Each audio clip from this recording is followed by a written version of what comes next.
folks, and welcome back to Four Corners of the Galley. I'm your host PBO, and you're joining me on another edition of What the Bleep Westworld.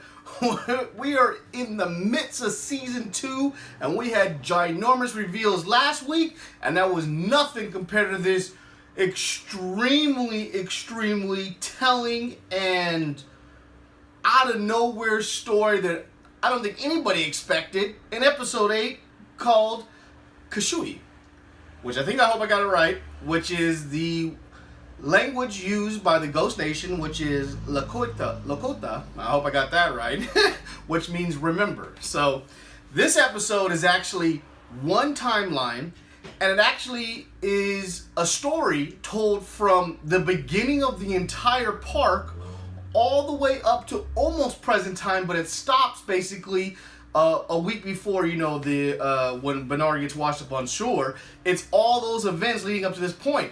And we're actually following someone we had no idea. We knew who he was. We didn't know his name. We knew he was a part of Ghost Nation, but we had no idea his backstory. Was this rich, or had this much interconnecting to it? So we're going to go on the story of Akita. I hope I got that right. I even pronunciated it out. Akita. The leader of the Ghost Nation, who actually lived a life before this and is the first woke host in the entire thing. So no different funny timelines, none of that fun stuff, because this is just one giant story that gives us a bigger understanding of the Westworld itself and overall. So let's kick into this thing. So it starts off with the man in black, and he's still alive, but he's clinging on to death, and he's like trying to crawl to this river to get some water and just kind of live. He ends up collapsing, and he gets saved by Akita, who is the main character of this show and the main character of this episode, and actually takes us on a mission. He takes the man in black back to his encampment, and you see Maeve's daughter there, and she looks nervous, and you think she's scared of him, but what you come to find out is she's terrified of the man in black. She's not terrified at all of this Ghost Nation person, because Akita has been watching over Maeve's daughter for years, and I mean years, basically since the start. So he asks her, Akita goes up to Maeve's daughter and asks if she's nervous, and she looks at the man in black, and she says she's nervous of him. So you're like, huh? So then he sits there and starts telling this story, and you're like, okay. So he starts telling this story to Maeve's daughter, and basically we go back in time. We go all the way back in time to when the park's not even open yet. The park's not open yet. They're just trying to get everything off the ground. It's in its infancy stage, and the incident happens where Dolores ends up killing Arnold, the original Arnold, and the whole thing, triggers Delios to come aboard. But what we find out is Akita was a part of a different nation, a peaceful Indian nation that was around during this whole time, and he stumbles across the entire event after it happens. So he finds Bernard dead in the ground. He finds Arnold dead. He finds Dolores right next to him and all the other townspeople. And then he stumbles across the thing that he wasn't supposed to see that unlocks his mind. He stumbles across Arnold's maze, and he finds the symbol that represents Arnold's maze. And because what we find out is he's basically a Generation 2, or what they call him, they had a Alpha 2. That's their specific name for him. His mind gets unlocked, and he's actually the second woke individual in Westworld after Dolores, but he's the most woke of all of them because he goes across this whole time. And what you come to find out is this man lived a long life. I get to the world, we get to the main stuff, but he lived a long life. So his mind is awoken. So he's awoken, and he starts drawing that maze symbol all over the place, and he starts freaking out with that maze symbol, and the people in his tribe don't like it, and they don't like he's drawing that crazy symbol. So he starts freaking out, and at some point out of nowhere, maybe Ford saw this and saw that he was drawing this symbol. He decided to take that peaceful tribe that Akita was a part of and turn them into the Ghost Nation. And he's as he says, I was reborn by the fire, and he was reborn a killer. I mean, he was reborn a killer, and they sent him out to really scare and put fear into the people in Westworld, and they made him one of those Native American and old Indians that everybody talked about that went around and killed everybody, all the different things, and he was reborn a villain. So he's living his life as a villain now. During his time, he actually stumbles across Logan, who's, was left to dead by William, who sent him out on his mission one day. And Logan only enhances Akita's whole mindset on this world and everything. And basically, Logan tells him that this is all an illusion, and that this world is not ours, and that there's something wrong with this world. So this even more triggers into the mind of Akita, and now he's really more wide awoke and woken on this whole thing, and everything really starts messing with him. I mean, he just completely is embodied by this, but now he's part of the Ghost Nation, and he's part of this. So he ends up going on even more missions. He even just does more. So what he ends up doing is he ends up coming back across his old love from his original timeline, when his old, as he says, his past life. So he ends up finding his old love, Ro, it's Ro, and he ends up finding her, and he sees that she's alive and well and living with someone else now, and so he's like, okay, so he notices that. So he's kind of confused on what's going on this whole time. So he goes on this real long journey, and he travels out farther than he's ever traveled out before, and lo and behold, he finds the Valley Beyond. He finds the Valley Beyond while they're still building it. And if you remember, the reason why he finds the Valley Beyond while he's still building it is because after William did his whole in the park thing, and he's awoken, and he basically embodies the Man in Black after his, season 1, he becomes the Man in Black, he sends Logan on his way. This is when William takes over Westworld and basically starts running it, because James Delios at this point is dead, or, he's fake alive in that one world. He ends up building this place, the Valley Beyond, and building it there. So Akita ends up going over there and seeing the doorway to this other world, and seeing what he should have never saw. So now he's even more awoke, because now he knows there's a doorway. He's actually seen it, and now he wants to leave. But he can't leave by himself, because like all other hosts in Westworld, they're tethered to something. And even though he's a stone cold killer, it doesn't make a difference. He's still tethered to his first love, his true heart. They do the saying at the beginning. So he has to go back and find her.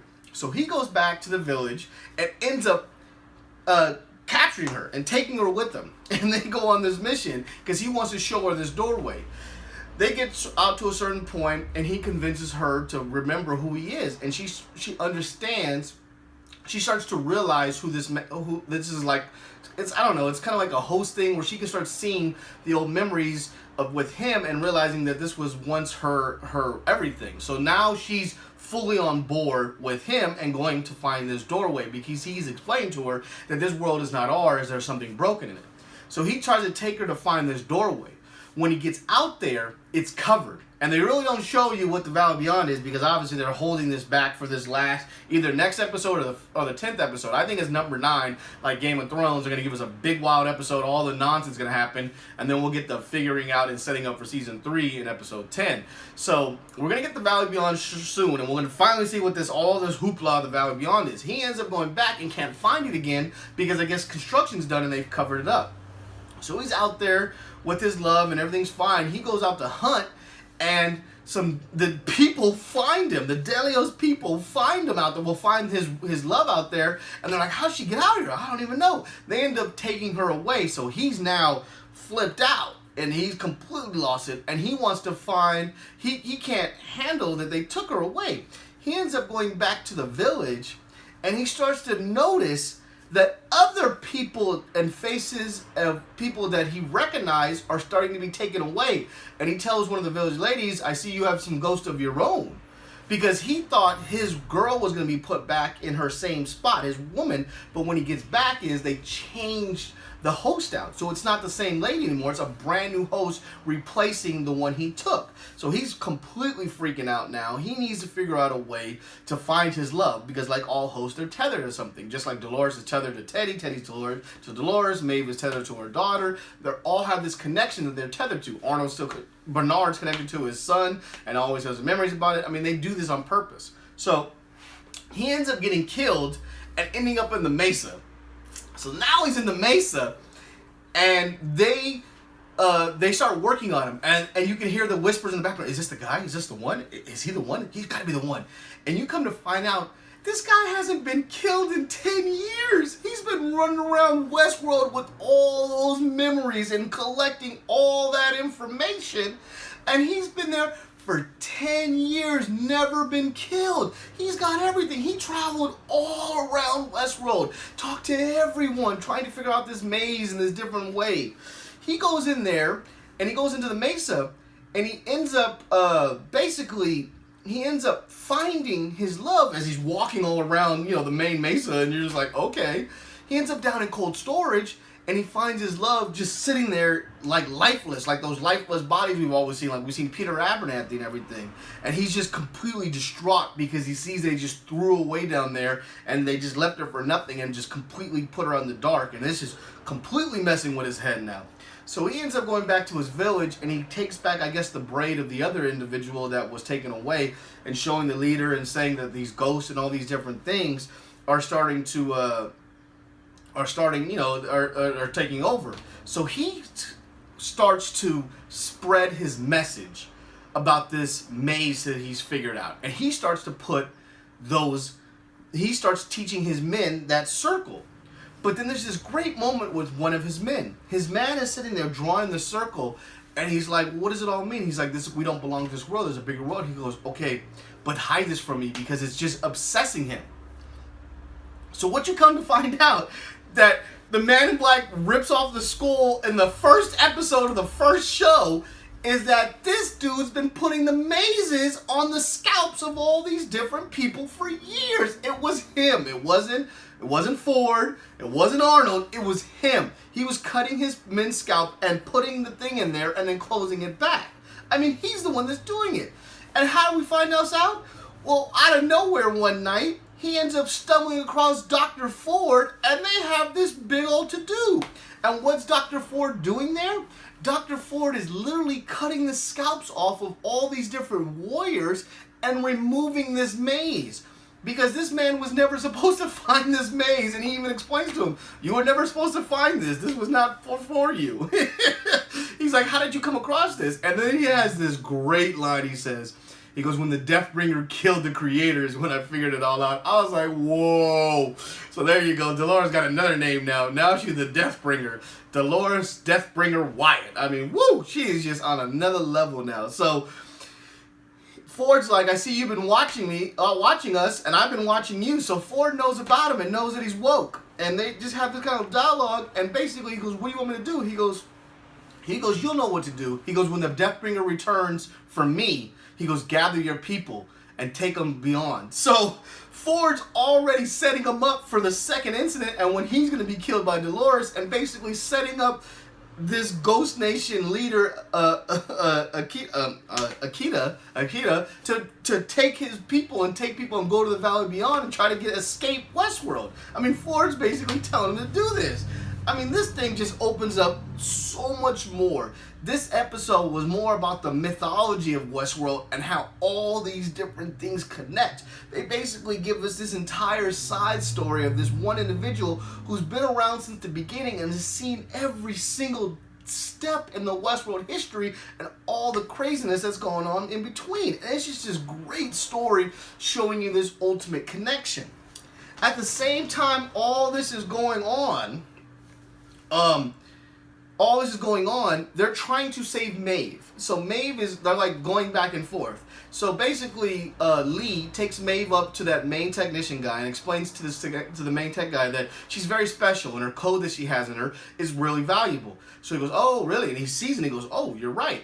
So what this guy starts doing, he starts trying to extract this code from Maeve while she's dying. So she's literally laying on this slab, dying and trying while Lee's trying to save her. He's like, I thought you were gonna save her. He's like, no, I'm not gonna save her.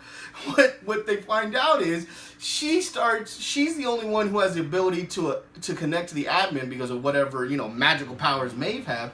But she starts communicating through a Akia, I'm gonna get this right, Akia, to her daughter and telling her that, I'll always be there and I'll always watch over you and all this greatness. You're just like, wow. I mean, there's just bigger stuff. And at the end of this whole story, Grace shows up, of course, to collect William, the man in black, from him. And he's like, what do you want with him? He's like, this is my father. And he was like, okay, all right, I'll let you take him. So now Grace has the man in black and it looks like she's gonna hopefully save him. And you just get left with this, you don't really know what's going to happen after this point, because this is more of a mythology and showing you more of the backstory and how Ford knew a bunch and all this interconnective tissue that really connects to the end, which I thought was just a beautiful, beautiful story. So this was just a great kind of like sideways showing you more of the mythology Westworld, and not really kind of pushing what we're learning in season 2 forward that much, but more of just the overall story. I thought it was a great episode. It was beautifully done. I loved all the gorgeous overtones and everything. Really, really good episode. So, whew! There you go, folks. Episode 8 in a nutshell. We only got 2 left, and they're going to be big and bad, so I cannot wait to review them next week. So please come on back and check it out. And if you're liking and enjoying everything I'm doing, please like and subscribe below and leave comments. Thank you so much, guys. I appreciate it. Until next time, guys. Good night, Ted.